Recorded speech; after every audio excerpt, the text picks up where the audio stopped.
welcome to Geekery and Academia. I'm your instructor, Dr. Mike. Here at Geekery and Academia, I discuss a wide range of topics from comic books, novels, movies, and video games to education, history, college life, and graduate school, and whatever else pops into my silly little head.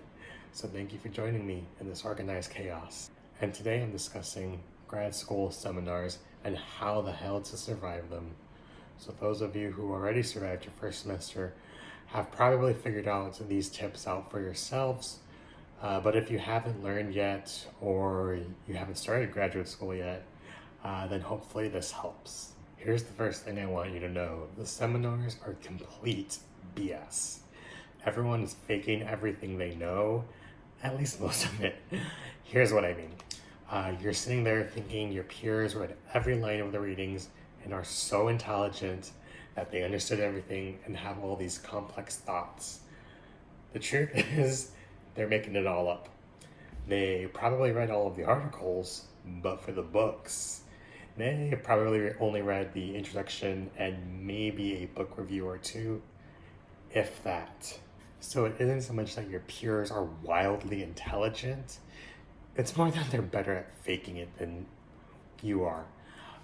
This isn't me encouraging you to never do the reading, but to take some of the pressure off of you. Everyone in that room is dealing with imposter syndrome, thinking they don't belong in graduate school and that they're not good enough. Probably even the professor is dealing with some imposter syndrome then and there. But just to let you know that isn't true. You got accepted into the program, you belong there, and you are fully capable. But here's what you should know before you go into the seminar. For starters, be sure to review your notes for the readings. And yes, that means you need to take notes on the readings first. How you take notes is up to your preferences, but be sure to have key things written down like the argument and theses of your readings, what the point of the readings are, and any of your major observations and questions that you might have. Questions are another big thing. During the seminar, you'll probably be too shy to speak up, or other students get caught up in the discussion, but they might answer your questions and talk about the same observations that you have before you get the chance to speak. So when they're finally done, you think there's no point in bringing up your questions or your observations, which means you also don't participate in class. Don't do that. In fact, don't be afraid to circle back to your questions and observations, even if you end up partially repeating what was already said. If you pay close enough attention to the discussions, you'll notice that everyone ends up repeating and circling back to the same points anyways. Now, do try to bring up something new, but don't be afraid to go, well, I know we already agreed that the writer's argument is X, but I also notice he is kind of arguing for Y and B too. Now, no matter how small the observation is, it can help you win your points with the professor and your peers, and especially get you those participation points that you need for the discussion. Also, here's another thing that you'll probably want to consider when you're going into a seminar. Don't be afraid to like and compliment the readings. I know that sounds pretty scandalous, especially as grad students. We are constantly being forced by our professors to criticize everything and find shortcomings in the readings. And that typically means that graduate students also swing too far and get overly critical and just ripping the readings to shreds, stopping just shy of calling the writer a piece of human garbage. Now, while that's fun to do, there is also nothing wrong with discussing what you enjoyed about the reading. If you like a particular narrative that they included, or found a quote or a reference hilarious, or they simply simplified a really complicated theory for you, then just go ahead and say it. Never hurts. For example, I was able to drag Star Wars into a history seminar.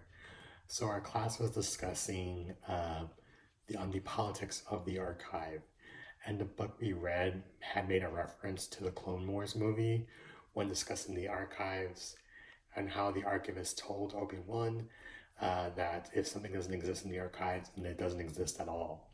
But I corrected the scholar by making the note that the reason why Obi-Wan couldn't find the planet that he was looking for was because someone else went into the archives and deleted the records themselves.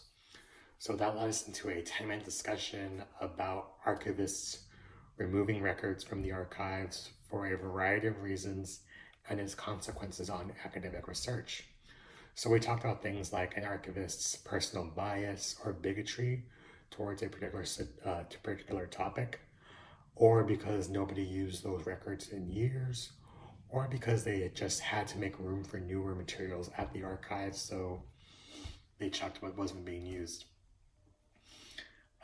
Now, this also led to another discussion of scholars visiting the archives and stealing records for themselves to use in their research. And of course, said materials are never returned, so future scholars have to go without the source, which, tragically, happens more often than you realize. So while shorter than last week's video, I hope you still got something out of it. The best thing I can recommend you do to survive a seminar is just go easy on yourself.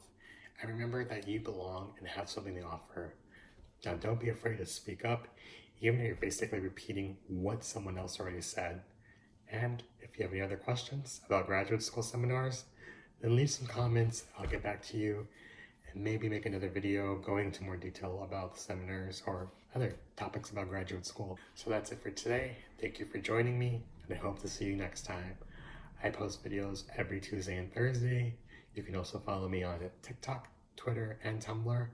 I'm Dr. Mike, and I'll see you next time. Bye!